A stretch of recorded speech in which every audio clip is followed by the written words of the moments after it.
My national sales manager for Protech, Jeffrey Morris, who will join us in the Q&A segment a little later. So today, I am just going to pull my screen up here.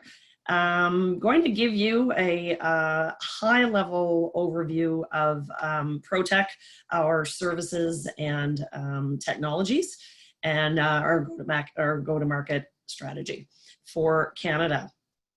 So we will, starting off about Protech, we are certainly not new to the security industry. Protech in the US has been around for over 40 years in physical security. We, some of you who may have heard of the company before may know us from our Pyramid stereo Doppler and passive infrared sensor that was developed a number of years ago. There's about 250,000 of those deployed worldwide. And Protech really, its history is in the roots of the Department of Defense, energy, and the nuclear market. So, as I say, Pyramid has been in Canada for decades. Our full suite of products in intrusion detection technologies is just inside of the last 5 years. So how did that come about? In 2014, there was a merger and acquisition with a 35-year-old Syria technology out of Lyon, France, which gave Protech the ability to expand what we do in the North American market with a full range of technologies as opposed to the single product company. So over the past 4 or 5 years, the group has continued to grow. Our holding company now is called Vita Protech, and across the group, there are 300 employees worldwide with 8 sites around the world. And this is the family you'll see here. So Vita Protech far left, Protech, the Syria at the top is our US operation, Syria of course out of Lyon. Protech Video Wave is our company in Saint Laurent, Quebec. And they were purchased a number of years ago. They're video analytics software developers. So that gives us the Canadian presence, and electric fence manufacturer Protech is out of Belgium. On the far right are a number of access control companies out of Lyon, areas in France, as well as the UK. That is not specifically an offering we are looking at in North America right now. It's more so on the middle column. What you see is where we are. So a little bit about Protech and who we have been tested and evaluated with in terms of reference. The US Air Force do a lot of work from our early beginnings and continue today. They have tested and evaluated a number of our systems, which are protection level 1 nuclear and below approved. Sandia National Labs, a number of you may recognize this organization, as well as the US Army Corps of Engineers and Safe Skies Alliance. All of these organizations have on their test sites our equipment and have evaluated and given us the thumbs up for evaluation and approval. Key markets, a ton of work being done in the last couple of years in utilities, electrical substations, that kind of thing. Corrections, as I mentioned earlier, defense and energy. And again, in the past few years, a lot of work in the data center market. Airports, transportation, of course, growing market, cannabis facilities, medical marijuana operations and facilities there. And of course, storage, warehousing, logistics, that type of market as well. So in a snapshot, in Canada, we have Protech Video Wave, which is the analytics software development with some sales and technical support there. In the US, out of our Sparks, Nevada. Sparks is just outside of Reno, Nevada. That is where our Pyramid is manufactured, always has been, still is. And we, in the last year, have begun assembly for the fence-mounted products and the IR, the active infrared barriers assembly. They are manufactured guts in France, but we have started assembly in the US. And of course, sales and technical support there as well. And then, as I mentioned in Lyon, our fence-mounted access control, and of course, technical support for the rest of the world. So my question to you is, what if one company could address all of your perimeter security needs? And with our growth over the past 5-6 years, that has allowed Protech to be that company. So in a snapshot, there's a perimeter, and those are the various technologies that we offer today. So we have fence-mounted virtual barriers, IR fences, of course, the video analytics for detection and tracking, and of course, our tried and true dual technology sensor and pyramid. These are the brands of our various technologies, and I'm about to go into those, so I don't have to list all of those. You'll hear about those very shortly. We're going to start off with pyramid. So again, stereo Doppler microwave technology invented by the original owner of Protech, Dr. Palmer. And basically, it is, in a nutshell, two technologies in one, being passive infrared and the stereo Doppler microwave. And basically, both of those technologies need to work simultaneously to create an alarm. A very robust sensor, and I have the list here of the various models there are. We've got explosion-proof version for hazardous areas. LT is a ladder tower, which is only going to detect approaching targets.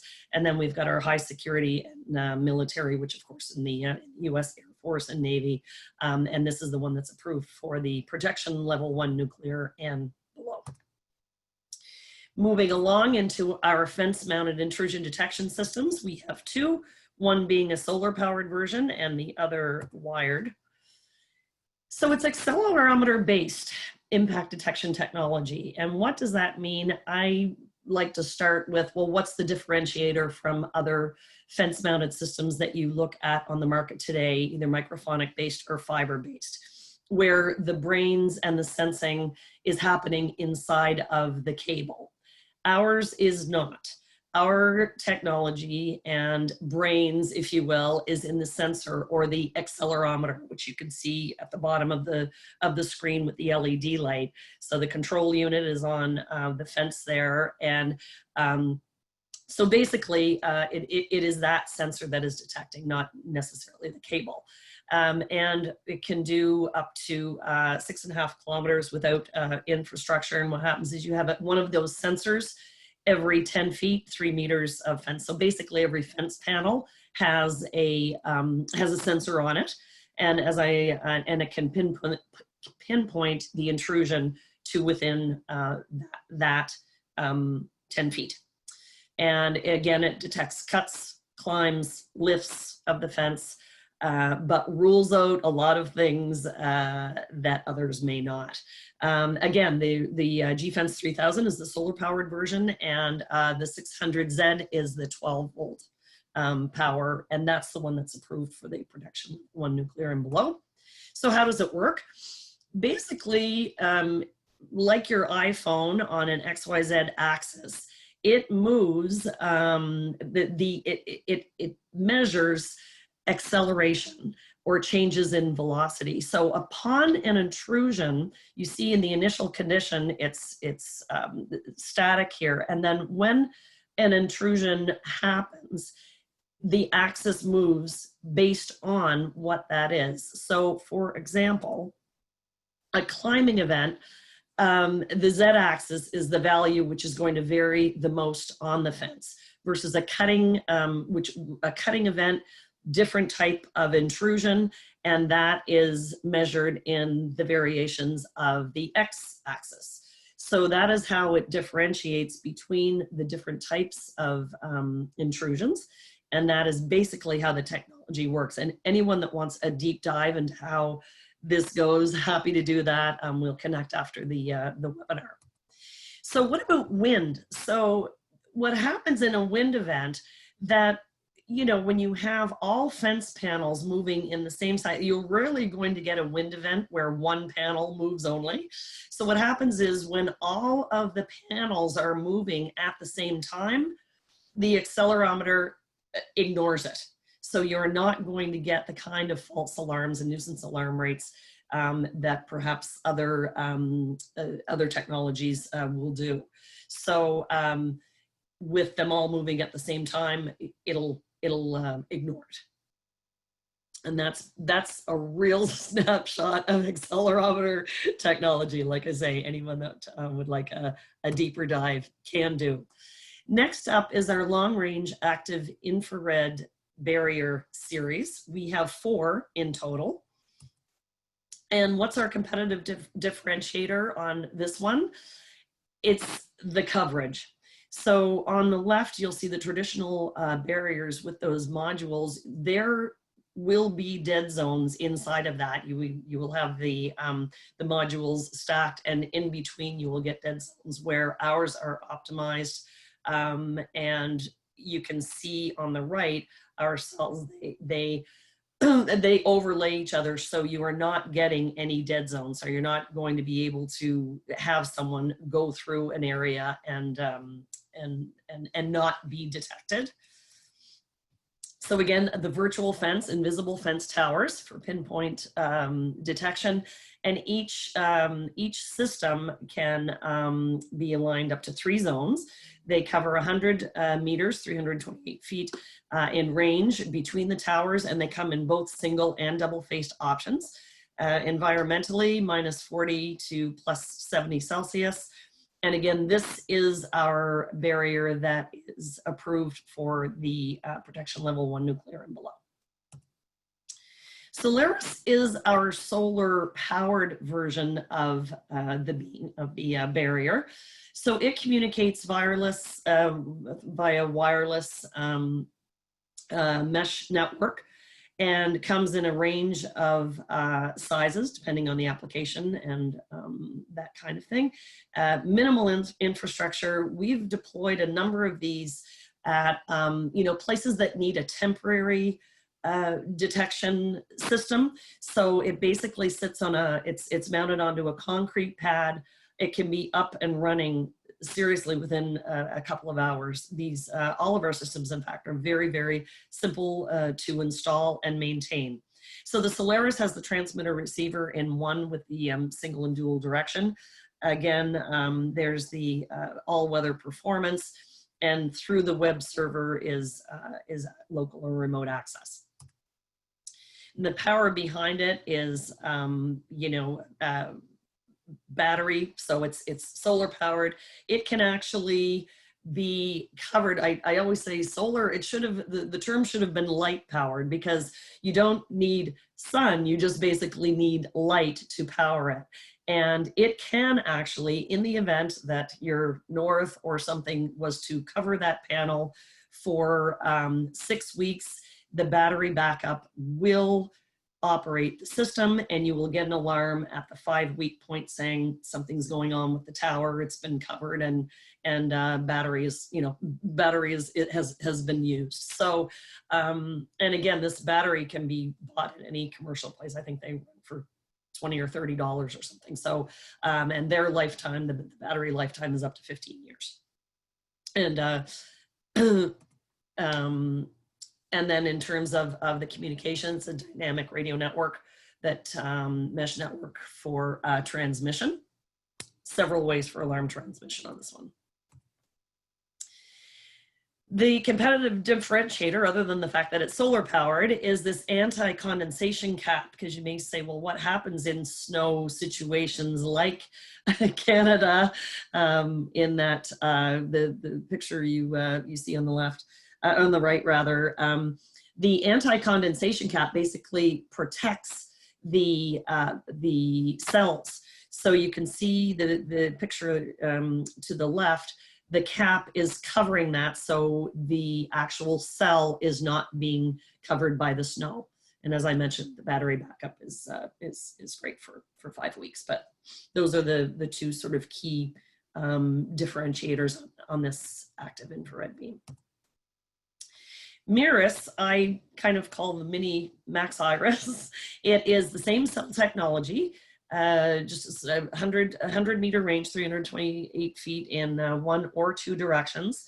12 VDC is optional, but it's a 2448 VDC, and each tower is a transmitter and receiver. And again, various tower sizes depending on the application. And finally is our Aparis, which is a triple technology, 3 perimeter intrusion detection systems in one. So this is the Max Iris at the core, which I previously explained. With the Aparis is our Pyramid, which is our stereo Doppler dual technology sensor, along with a bistatic microwave. And we work with Senstar in Canada with their bistatic microwave ultrawave. So this particular sensor has the 3 technologies when a site or application calls for multiple technologies in one solution. That is the Aparis. So, and each of those independent technologies are approved, again, for that protection level 1 nuclear and below. And it has the integrated anti-climbing cap as well at the top. So how does it all connect? How does everything come together? Our head end is the Maxibus Universal. And again, you can see that this system has up to 136 relay outputs and control for control panel or VMS access control. And you can see where to the right where the plugin is for computer maintenance software integration, which is always sorry, I got ahead of myself. I was going to say always a question about integration that's coming up. So again, web server maintenance, it will log up to the last 1,000 events on the system.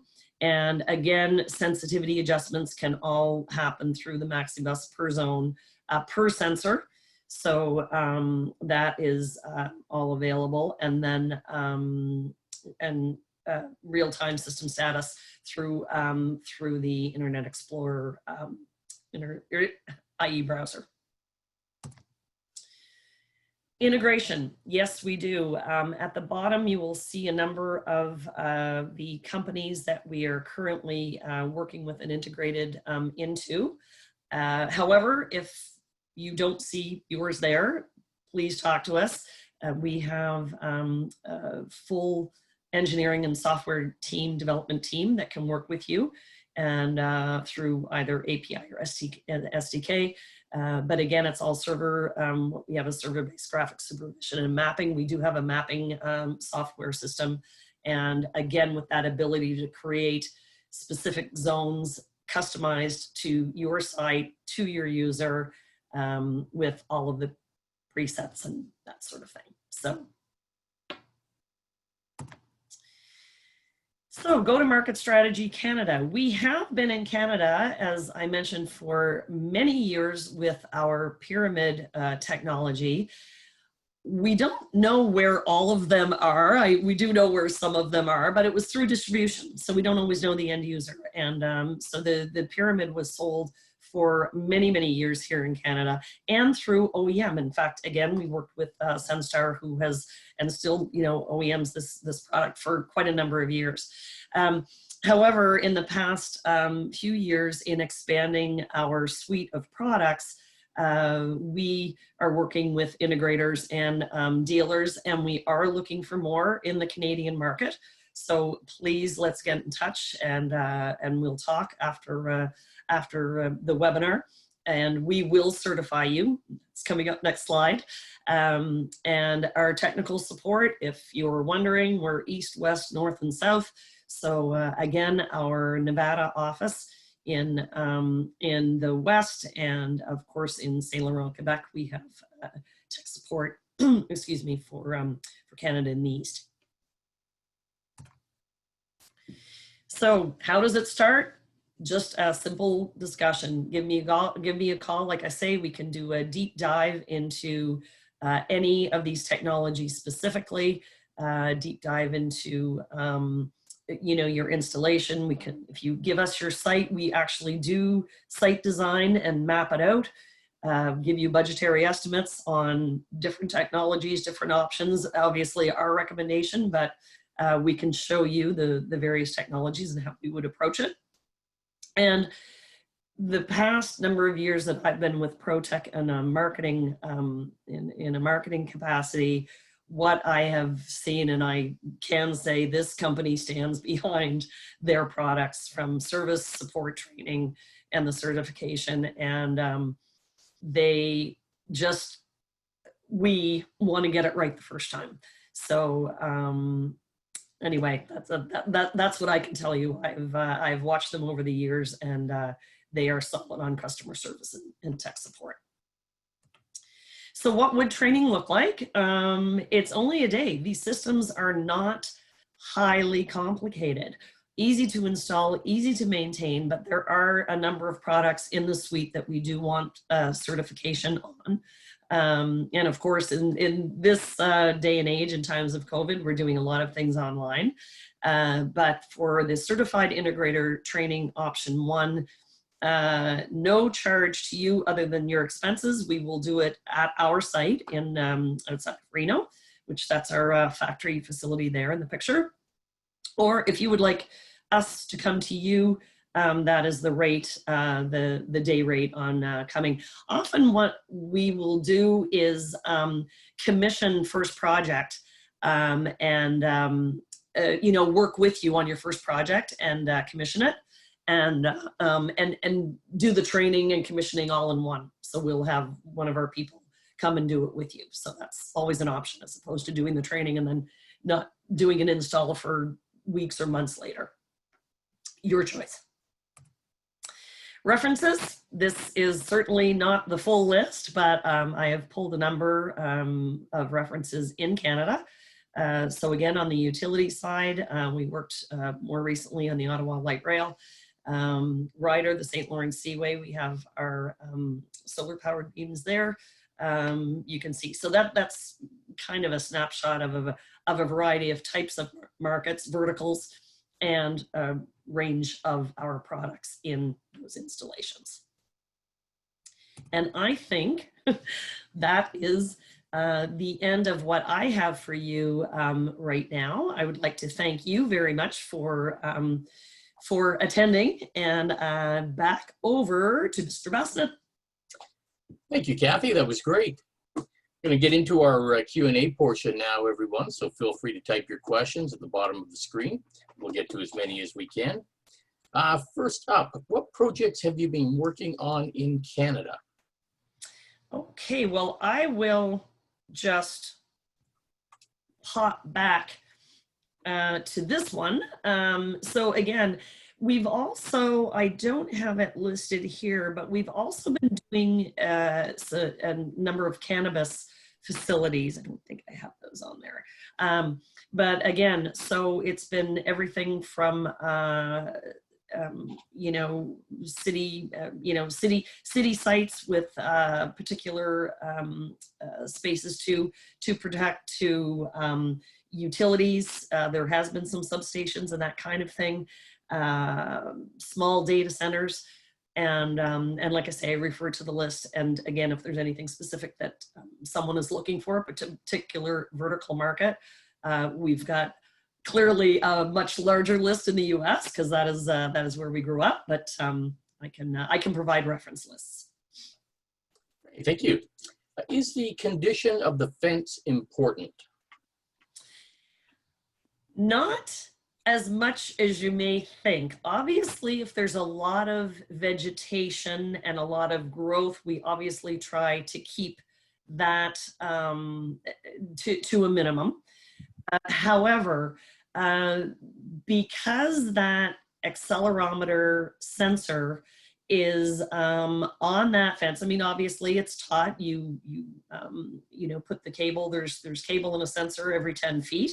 And it is taught with, you know, with zip ties, but it does not have to be the most robust industrial fence. But clearly, the vegetation piece is something that we don't, you know, want to see a lot of that. Okay, thank you. And what integrators do you currently work with? Okay, so I can speak to the US for sure, and in Canada, I know we've some of the larger ones you'll recognize, Convergent. We have worked with Chubb, we've done work over the years with Siemens and Security 360 in Canada. I think I said Stanley, Johnson Controls, JCI. So yeah, so a number, and looking and looking for others. So Excellent. Let's see. Next up, how is technical support managed in Canada?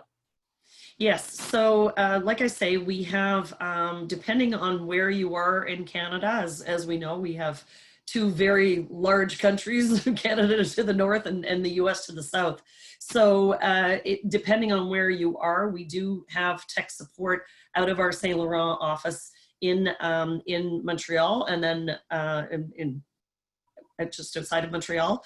And in the west, of course, it's a real easy, well, it used to be a real easy cross the border from our Nevada location. So obviously now it would all be handled through the Canadian office, but we have a North American approach to tech support.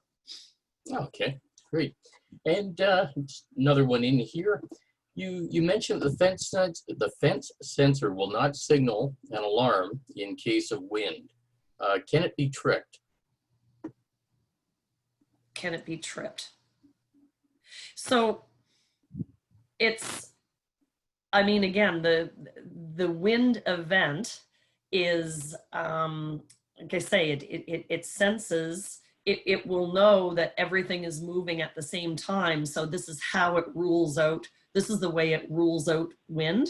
I'm going to hand it over to Jeffrey, who may probably explain, not probably, he'll explain this a little bit typer. So does it trip?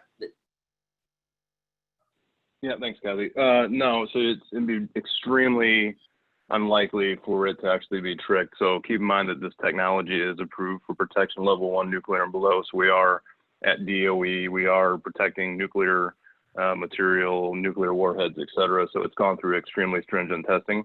What basically the phenomenon that Kathy was talking about is it's important aspect to our technology is the fact that we don't have that wind issue where other manufacturers typically will have some sort of issue in the high wind.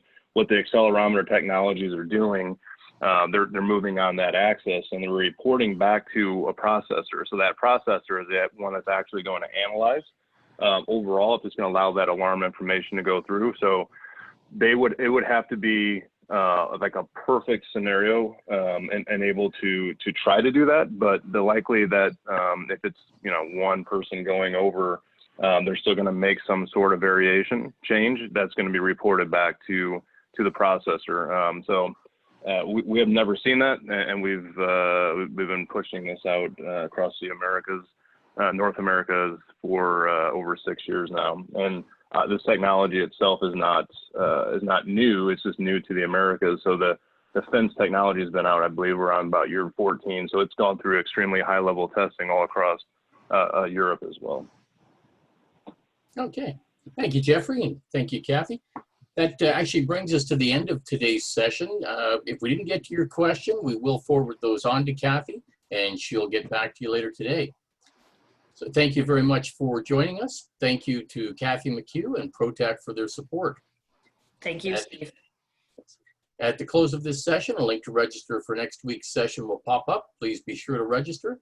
We look forward to seeing you next week. Until then, be well.